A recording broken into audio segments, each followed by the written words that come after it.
Welcome to the Downers Grove Public Library's webinar on how to find the perfect summer job for teens and young adults. My name is Joy Madison. I'm an adult and teen services librarian here at the Downers Grove Public Library, and my wonderful colleague here is Nancy Rooney. We both work upstairs in the Ask Us department on the second floor.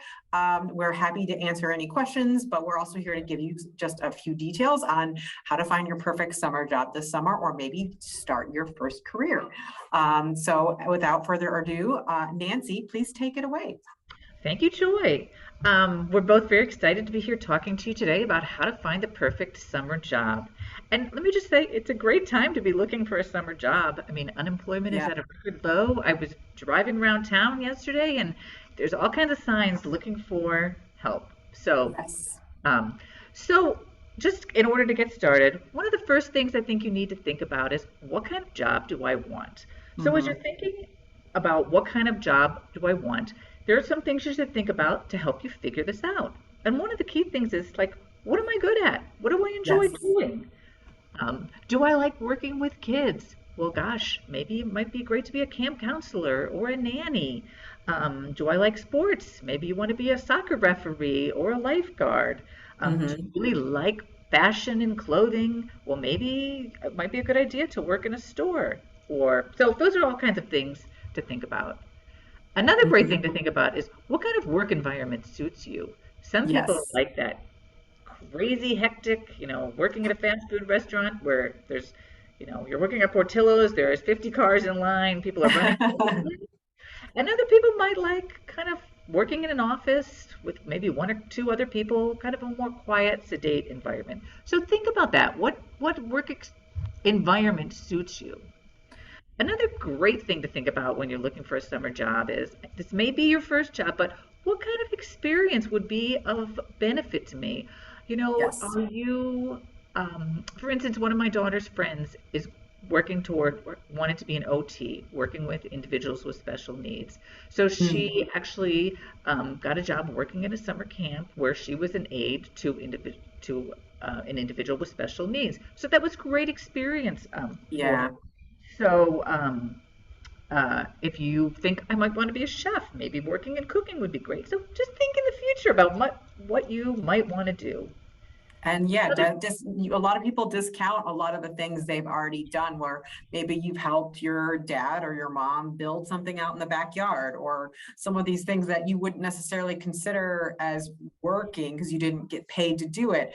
That was still work relevant experience, that you maybe used your hands, or you did something that was really exciting that you didn't realize was necessarily like could be transferable work experience. So ask a mom or dad to maybe help, or a friend of yours who are like, yeah, you really helped me with that paper, and I really appreciated that help. That's all considered work experience and skills you can translate to a job. great points, Joy. Um, Mhm. Another thing to think about is what works for you in terms of your schedule. So, do you want to be working in the summer full time, or are you just looking for a part-time thing to make a little extra money? So, those are key things to think about. And when are you available? Are you available during the day, in the evenings, weekdays only, weekends? So, those are all important things to think about. How are you going to get to this job? So, if you have a car, maybe you can drive, then you have a lot of options. If you have to walk, that's going to narrow down what you can do. Where can I walk to, or where can I bike to? So just think about your transportation and how easily you're going to be able to get there. Also, just in terms of what other commitments do you have in the summer? Are you going to summer school? Do you have to work around that? I know my children, they had to do all kind of sports camps. So they had to attend those. So they had to kind of work around those. So my daughter was in soccer camp that she had to go to, but she actually worked it. So she taught swim lessons in the morning and then she taught them again in the evening. So she was able to find something that worked around that. You might have a Mm. vacation, a family vacation that you have to work around. So Right. those are Right. all important things to think about. But Yeah. so those are just helping, those are things to think about when you're trying to figure out what kind of job you want. And there's all kind of things out there.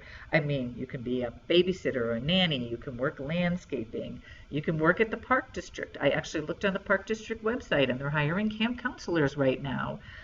Yeah. Work at a movie theater, work in a store, you could look for an internship, paid or unpaid. So all kinds of things to think about in figuring out what kind of job do I want to do. Okay. All right. So, in terms of actually looking for a job, where to start, I guess we're doing this now in early April because I think it's important to start early, like other people Yeah. start early. So, just get a jump on it. I mean, you've got plenty of time, but start early. hmm Um, One of the things you want to do is network, and I think people think, well, network, like that's what does that mean? But it's really just like reaching out to other people to see Yeah. what if they have any leads or any ideas. You can network with friends. My daughter found one of her first jobs. Her friend worked at Portillo's and said, my daughter told her she was looking for a job, and she said, "Oh, we need people." So she Yes. filled in an Right. application, and her friend vouched for her, and she had a job. So friends are a great place to network, but you can also network with, you can look for your friends' parents, teachers, coaches, really anybody you know. So hmm If there's someone that you know that, oh, wow, I heard that my friend's dad works at this amazing nonprofit or a really cool place and you'd love to talk to them about it. Be like, wow, maybe there's an internship you could get involved with or volunteer at first. And then that turns into a job situation because you really love what they do, or, just don't discount anyone you really spend a lot of time with. right. In terms of like where to look, I mean, seasonal businesses are a great place to look. Swimming hmm pools, there's all kind of swimming pools, water parks, ice cream stores, mini golf places. Those are all places that hire more people for the summer. You can mm do search Google websites. I just yesterday looked at the Park District to see and found they were hiring. You can look at different mm restaurants or stores by using Google. You can drive around and just look for help wanted signs because they're Yep. all over the place these days. And sometimes, you might see a help wanted sign. You could just pop in and say, are you hiring? I'm interested. Can you tell me how I would fill out an application?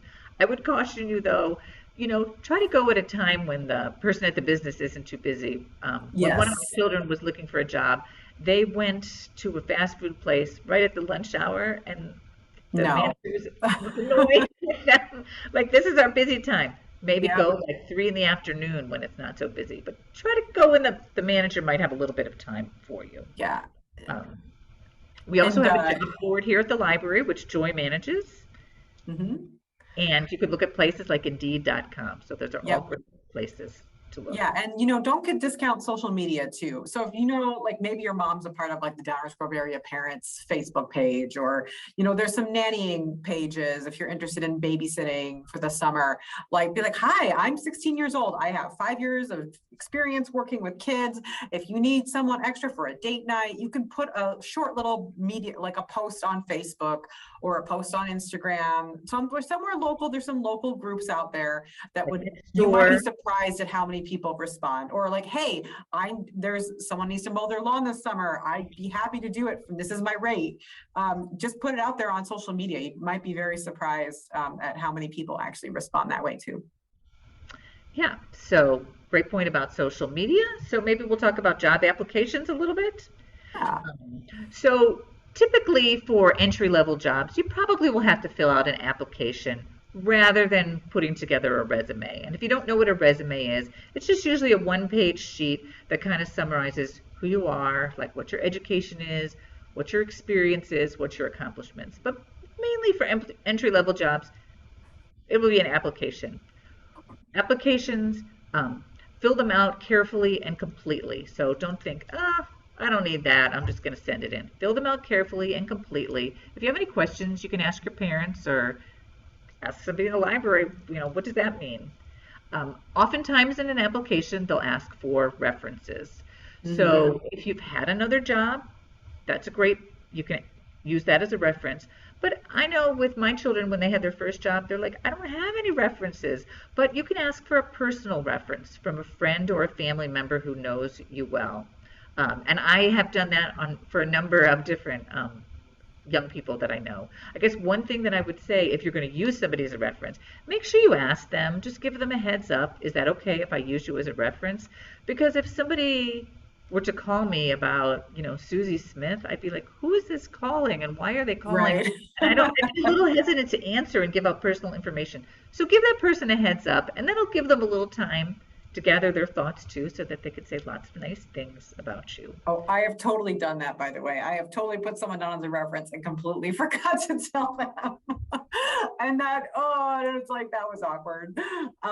Yes, but it's also like someone who oftentimes friends will do it, but like oftentimes with adults that think you're a great person. Truly, that often is the like, hey, I think you're wonderful. I would love, and oftentimes people are so honored to talk you up.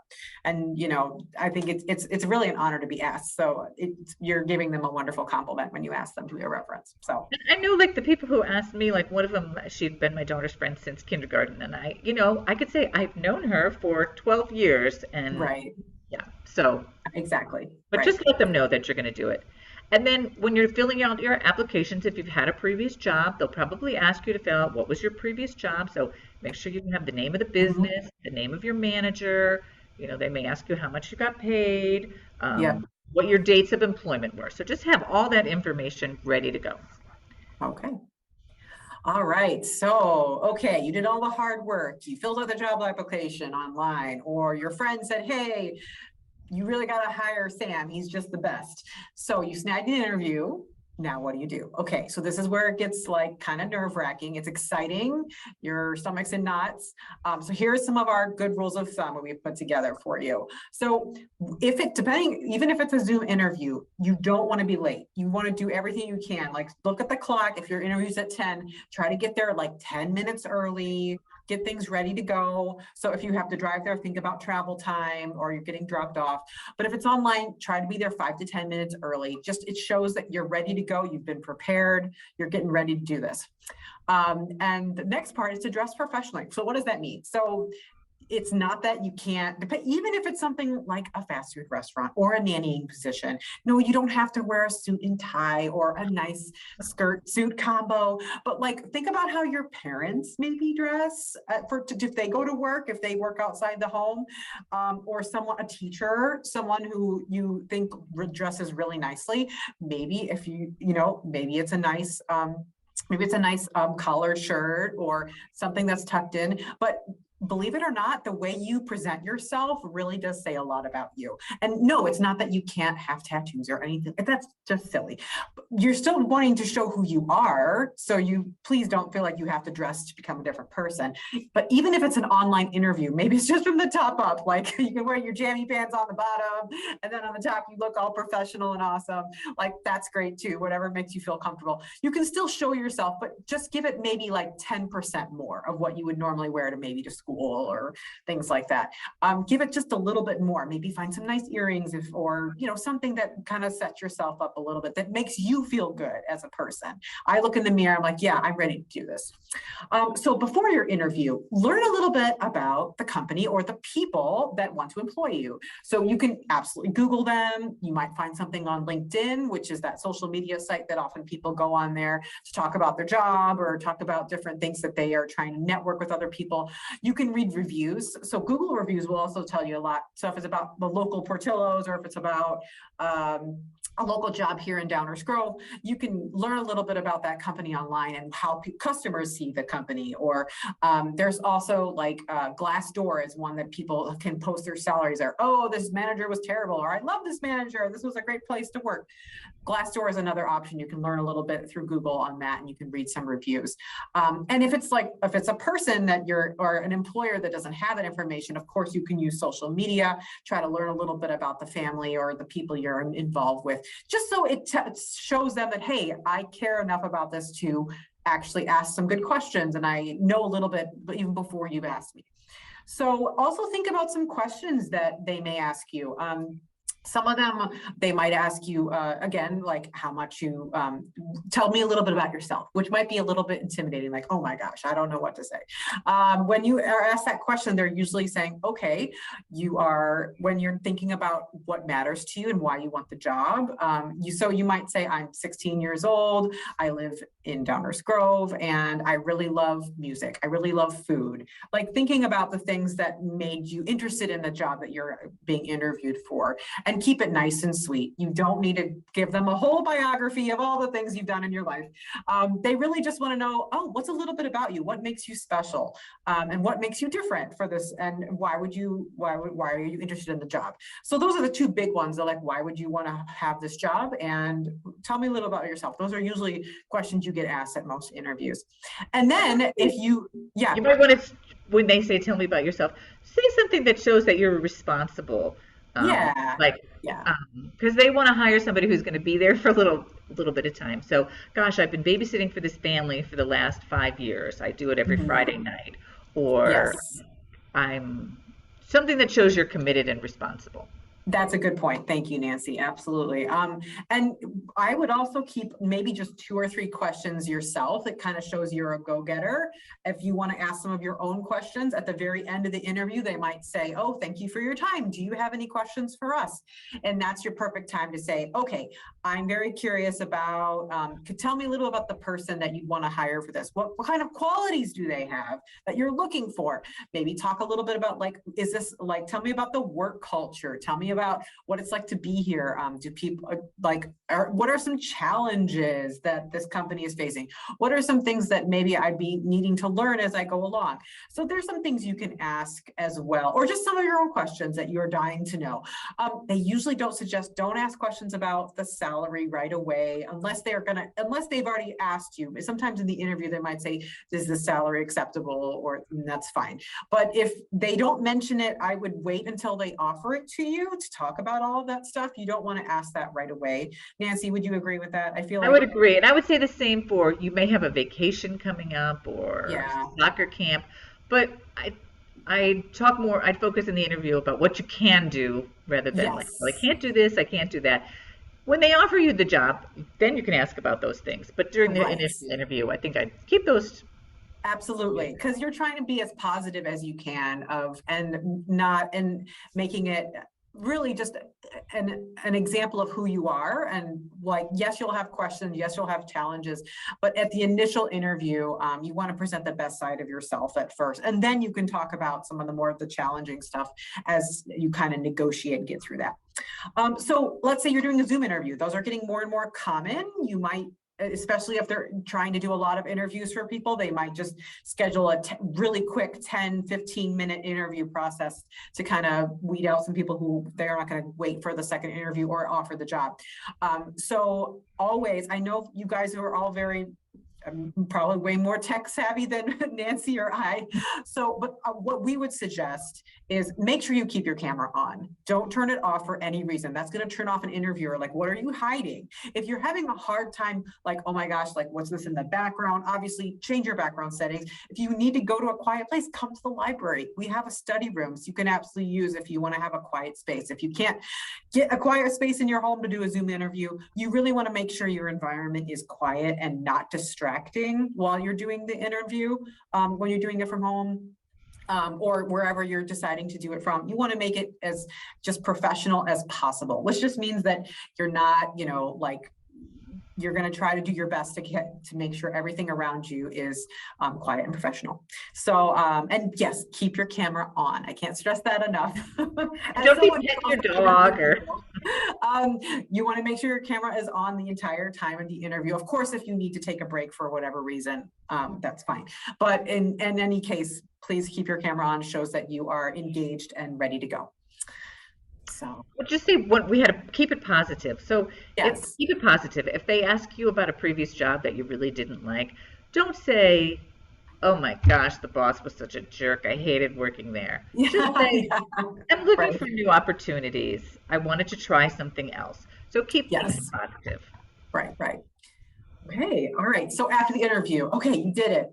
Oh my goodness, you went through this intense, your stomach was in knots the whole time, but you think you gave your absolute best, and maybe you talked really fast, and maybe it was really stressful, but it's done now. So what do you do next? So this is just some common courtesy. A lot of times if they had contacted you via email for the interview, email them back and say, thank you so much for the time to interview. I appreciate the opportunity. Here's how you can get a hold of me if you have further questions. And you don't have to go a whole long thing, but you can thank people individually, like thank you for Sally and Max and Susan who were on the interview today. I appreciate your time. It just shows you were a courteous individual, someone who's responsible, and thank them for their time. And yes, check your email, do your best, because a lot of times they might not call you. Sometimes they might if you have a cell phone you've given them, but they might actually offer you the job via email, and you want to respond as soon as you know you can do the job. If they give you the hours, if they give you the time and everything looks good to you, respond as quickly as you can, because it's very possible if they don't, they're like, oh, well, they didn't want the job, I'm going to offer it to the second candidate. Usually employers often may have 1 or 2 or 3, they might have tiered people. So if you were their first offer and then the second person, well, they didn't respond, oh, well, you didn't see it. So once you get that offer, and you say, yes, I want this job, you want to confirm all those details in advance.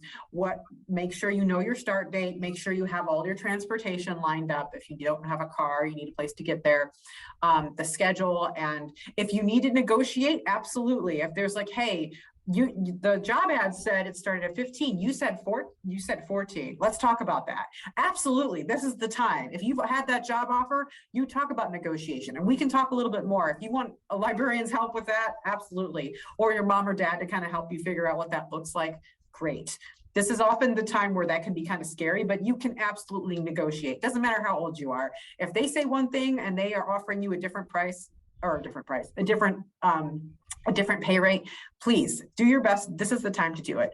And then they're going to ask you to fill out a bunch of fun paperwork. Yay! The paperwork is really a lot of stuff the government has to do. So it might include a background check.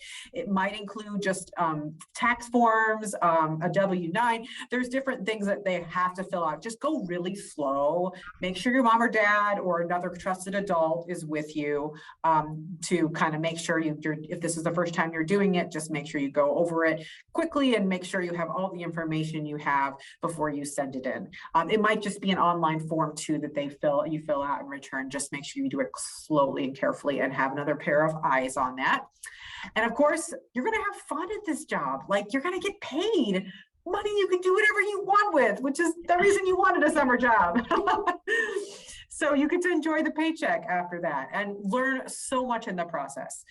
And make friends and yeah, so all kinds of things come out of summer jobs. Exactly. So just lastly, a few things. We know this can be kind of a lot to think about when you're starting to look for jobs and looking for things you're good at. There has been some wonderful books that we have here at the library. I've got one right here. It's called, the first one, it's located, What Color is Your Parachute for Teens? This is a wonderful guide to kind of discover who you are, figure out, this is not just for your summer job. This might be like, what do I want to do with my life? Like, what kind of job am I good at? What would I enjoy long-term? It kind of includes all of that. There's a discovery exercises like, oh my gosh, I don't know what kind of skills I have. And Joy and Nancy did not cover that. I don't understand skills. So they go through a lot of that on there as well. The other book, both of these books we have here at the Downers Grove Library. The other one is What You Need to Know About Job Searching. So both of those are very simple, easy to read. I promise they're not super boring. They really try to make it engaging. They're both really engaging books that kind of can help you a little bit as you're starting your job search. And then there's some online resources. So these are some websites that we put together that you can absolutely use. I won't go through all of them, but some of them are specifically for resumes. If you know, like, oh my gosh, there's this internship I really, really want to get, and they ask for a resume and I have no idea how to do that.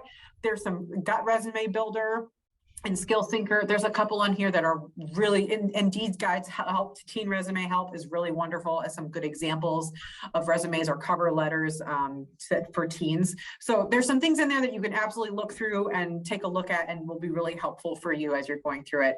And also some for skills. A lot of times, I mean, even grownups, I mean, a lot of us adults, we don't know when you say, what are some of your skills? They don't know what that is. It's very hard, like talents, gifts, like what are you talking about? So some of these resources are going to also help you identify some of your skills that you wouldn't maybe even realize are skills until someone says, actually, that's why I want to hire you, because you are good at this. So, and of course, lastly, Nancy and I and the wonderful librarians over at the Downers Grove Public Library, we are happy to be a resource for you. And we are, I promise, we are not scary. We are happy to help you. We can even schedule one-on-one time with you. If you want to go over an interview and you're like, I don't know what to say, or I'm not sure how to, like, what kind of things they're looking for, we are happy to walk over anything you'd like us to look over, your resume or anything like that. We're happy to help you. So that's all we had for today. Nancy, is there anything else you want to add? No, just good luck to you and have fun with it. It's fun to have a job, fun to make some money, meet new people, learn new things. So good luck. Yes. And you just, I mean, a lot of times it's fake it till you make it. You might not feel like you have all the skills right, and that's okay. We're all kind of in this together. You'd be surprised if you really believe you can do it. You really can. There's a lot of people out there who are job searching right now, and there's never a better time really to be looking for a job. So thank you for joining us today. We're also going to be presenting this. If you aren't able to Notary, please call extension 4272. Notary 4272. Sorry, guys, I didn't mean to get that there. I didn't stop the recording. But for those of you who couldn't make the video, who couldn't make this, we're going to also put this on, we're going to do this in person on May 1st. So we're going to hopefully have some ice cream and have some fun. Nancy and I will be presenting this in person as well. So share this video if you want to, some people to get a little bit more information, and we will hopefully see you all in May.